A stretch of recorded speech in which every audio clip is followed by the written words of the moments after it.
Yun. Wala. Kasi babae, taga-suporta lang lagi. Hindi naman sabihin natin taga-suporta. Basta andyan ka lang lagi para umalalay. Hi, Myra.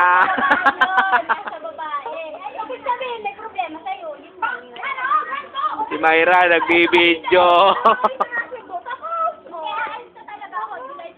Wag.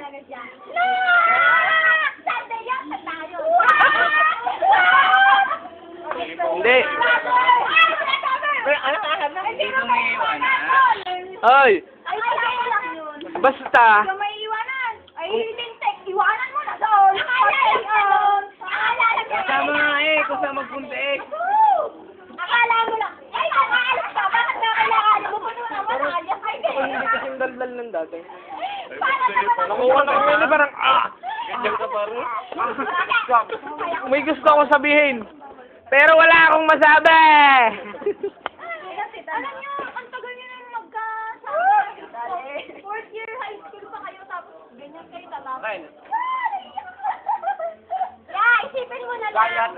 Wala na. Nakapagod ng video sa email. Di ba, parang alam ko, June 30. Yun nga, ito na. Okay, excuse me. Mahal nga eh, di dapat naman eh. Oh, yun. Yun. Ano sinasabi ko? Hindi. Bago pa yung isa lang pagmamahal, dapat magbago muna si Jojo. Hindi, ganito ha. Bago na nga.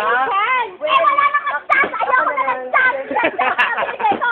Ganito ha, ganito. Ako'y haharap sa camera at ako'y binibidyo ko sa sarili ko. Yan, wala tuloy ako. Hindi, kasi May ino muna ay. wag natin itong daanin sa gantong pabiro.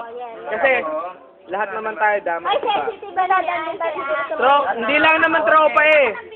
Kaibigan din, diba? Hindi. Kahit kahit paano sabihin, ayoko na. Tumigil ka muna. Sige, umayaw ka na.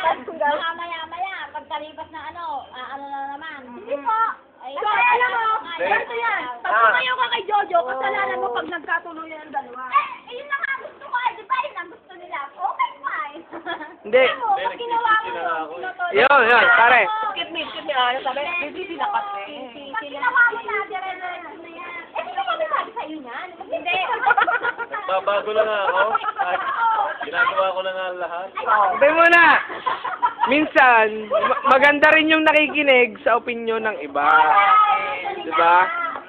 Kahit, Hindi ko naman masisisihan dahil nagkamali ako. yun. Hindi naman sa kinakampihan natin. Oo. Ako, mama mo, matanda ko. Yan. Ako, maraming. Kaya hindi lang mabibigyan ng chance si Jojo. Makisira relasyon. Oo. Kami, kaibigan, nangihinayang. Jojo, anong nangyari? May kasalanan. Yeah, kulit po eh. Wala daw siyang kasalanan. Parang nagkakabilo si Jojo. Alam mo yan. Walang kasalanan. Ayun na nga eh. Ayoko na. Kaya naman maganda. Ay, mag-uusap pa yung dalawa. Ganyan na lang, huwag na tayo sa... Oo nga. Ako kami yan. Ayaw na niya yung dahil yung pagkasama niyo, kayo naman dalawa rin siya sa. Ayun nga. Dito ko mag-opinion lang. Isipin niyo naman mga pinagdaanan yung dalawa. Eh, wala namang mawala sa akin kasi wala kami anak. Okay lang. Sorry, hindi ganyan. Hindi yun. Hindi yun sa pagkakaroon ng anak. Nadaan mo sa biro eh. Yung pundasyon yun.